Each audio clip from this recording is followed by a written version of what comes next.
Hello दोस्तों, नमस्कार। मेरा नाम है विवांशु। स्वागत है आप सभी का हमारे एक और नए वीडियो में। तो दोस्तों, अभी हमें उत्तर प्रदेश लोक सेवा आयोग प्रयागराज भवन के पास, जहां पर इस समय यूपी बीसीएस 2023 का इंटरव्यू चल रहा है। अभी सर इंटरव्यू दे के अपना आ रहे हैं। चलिए इनसे जानते हैं कि अंदर का माहौल किस तरीके का, इनसे क्या क्या क्वेश्चन पूछे गए, साथ साथ इन्होंने अपनी जर्नी यहाँ तक की कैसे कंप्लीट की है। बस आप लोग वीडियो में एंड तक बने रहिएगा। हेलो सर, इंटरव्यू का सर। अच्छा रहा। सर आपका नाम और थोड़ा अपने एजुकेशनल बैकग्राउंड के बारे में। हाँ सर, मेरा नाम अंकित कुमार है। मैंने स्नातक में कॉमर्स में किया है और अपना जो प्रस्नातक है मैंने लोक प्रशासन विषय में किया है। यूपी बीसीएस के लिए आपका ये कौन सा है? सर मेरा इंटरव्यू फर्स्ट अटेम्प्ट हुआ, मेंस मैंने 2-3 बार लिखा।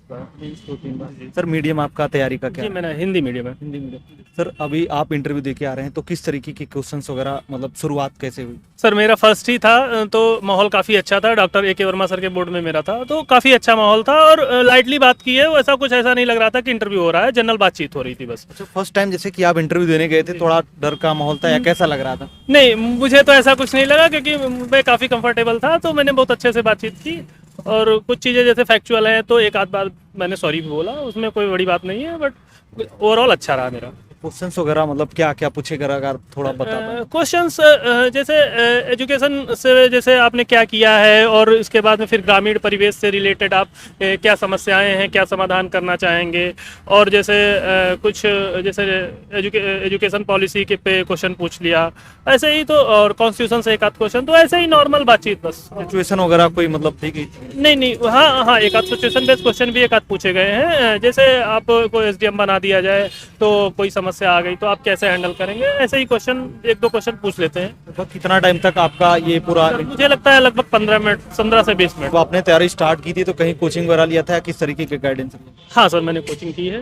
मैंने दिल्ली में विजन आईएएस में कोचिंग की है। तो सर जो सबसे पहला स्टेज होता है प्री का, तो प्री की तैयारी मतलब कैसे आपने एंड टाइम में स्टार्ट की थी इस एग्जाम से पहले? सर एक्चुअली मैं यूपीएससी भी देता हूँ, तो मेरी तैयारी और बेसिक मैंने तो सारा वही होता है, तो बेसिक मैंने अच्छे से पढ़ा हुआ है। फिर पीसीएस के टाइम पे कुछ करंट अफेयर्स और अलग से थोड़ा सा पढ़ना पड़ता है। और क्योंकि मैं यूपीएससी भी देता हूँ तो मुझे काफ़ी हेल्पफुल उसमें भी रहता है। दोनों में सिलेबस सेम ही है तो हो जाता है वो। तो जैसे आप दोनों साथ में कर रहे हैं, तो जो यूपीएससी और पीसीएस साथ में करना चाहे तो दोनों कॉम्बिनेशन कैसे बना के चले कि प्रीलिम्स की तैयारी अच्छे से हो? देखिए सर, मुझे लगता है कि अगर किसी को तैयारी करनी है तो सबसे पहले तो उसको बेसिक अपना सिलेबस करना चाहिए। और बेसिक सिलेबस के बाद में आपको जो प्रीवियस और क्वेश्चंस हैं, आपको जो भी एग्ज़ाम देने हैं, तो उसके हिसाब से आप पीवाईक्यू कर सकते हैं। फिर एग्ज़ाम के टाइम में आपको अगर पीसीएस पे फोकस करना है तो पीसीएस दे सकते हैं, अगर आईएएस करना है, यूपीएससी देना है तो आप उस पर फोकस कर सकते हैं प्रीलिम्स, क्योंकि दोनों का ओरिएंटेशन जो है वो अलग अलग है, सेम नहीं है।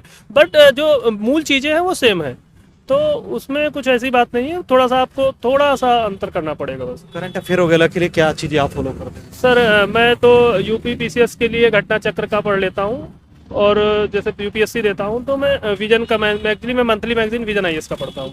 और बाकी कुछ प्रीलिम्स से रिलेटेड आप कुछ बताना चाहेंगे? जैसे प्रीलिम्स का एग्जाम 2 महीने में है, तो इन दोनों महीनों में क्या चीज़ें मतलब हमें करना चाहिए, क्या चीज़ें नहीं करना मुझे चाहिए? लगता है कि जो भी लोग दे रहे हैं उनको अपनी बेसिक चीज़ें जैसे हिस्ट्री, ज्योग्राफी, पॉलिटी और जो साइंस है, जनरल साइंस जो पीसीएस में पूछी जाती है, ये अपने अगर 4 सब्जेक्ट अच्छे से तैयार कर ले बेसिक्स, तो और उसके बाद लास्ट टाइम में आप 1 महीने में थोड़ा सा करंट अफेयर्स, अगर 1 साल का, 7-8 महीने का, 10 महीने का अगर आप कर लेते हैं तो आसानी से हो जाएगा। एक चीज़ जानेंगे, जैसे कि परीक्षा के टाइम पर कई सारी गलतियां हमसे हो जाती हैं, चाहे हम एग्जाम हॉल में जाते हैं, तो क्या आपको लगता है कि आपका अनुभव रहा है क्या चीज़ें मतलब वहाँ पे गलतियां होती हैं जो हमें नेगलेक्ट करना चाहिए, नहीं करना चाहिए?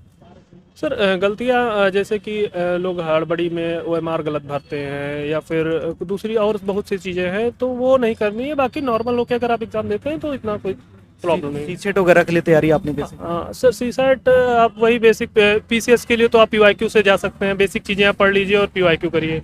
और यूपीएससी के अगर देना चाहते हैं तो उसके लिए थोड़ा सा आपको बेसिक चीज़ें जो सिलेबस है उसके अकॉर्डिंग पढ़नी पड़ेंगी, और पीवाईक्यू तो बहुत ज़रूरी है। आप 10 से 15 साल का पीवाईक्यू जरूर करें। ओवरऑल पूरे मेंस की बात करें तो मतलब क्या स्ट्रेटजी आपकी रही थी मेंस की एग्जाम की? सर जैसा कि मेंस तो मैंने सारे सब्जेक्ट जो भी पार्ट है मेंस का वो मैंने लगभग प्री से पहले तैयार कर लिया था। उसके बाद में रिजल्ट, प्री का रिजल्ट आने के बाद फिर मैंने जो भी नोट्स थे मेरे, अपने हैंड रिटन नोट थे, उस शॉर्ट नोट से मैंने रिवीजन किया और करंट अफेयर्स पढ़ा। बस, और बाकी मैं कोई एक्स्ट्रा कुछ नहीं पढ़ा। जो GS5 और 6 पेपर न्यूली ऐड हुआ था, तो मतलब कैसे उसके लिए तैयारी की, क्योंकि पहली बार ऐड हुआ था तो हाँ चीजें थी। सर, उसके लिए मार्केट में बहुत से मटेरियल उपलब्ध है, आप कोई भी एक ले सकते हैं, सारे मटेरियल ओवरऑल लगभग सेम ही है, तो आप किसी भी एक को लेके अच्छे से पढ़ सकते हैं आपने आप। मतलब क्या चीजें फॉलो की थी? सर मैंने तो दृष्टि IAS का एक बुक था, उसको फॉलो किया था। ओके सर, बहुत सारे हमारे साथ छात्र जुड़े हैं जो कि कहीं ना कहीं तैयारी कर रहे हैं, तो उनके लिए कोई सजेशन या सुझाव आपका रहेगा? हाँ सर, सजेशन बस, आप अगर तैयारी कर रहे हैं तो आप में थोड़ा सा धैर्य होना चाहिए, और आपको कंटिन्यूटी, दो चीज़ें अगर आपके अंदर है तो आप कर लोगे। जैसे मैं भी यहाँ तक पहुँचा हूँ, तो मैं भी कई बार असफल हुआ हूँ, बट कंटिन्यूटी और जो धैर्य होता है उसके अगर आप वो रखते हैं तो आप आराम से इसको कर सकते हैं। Okay, thank you so much. Okay, thank you.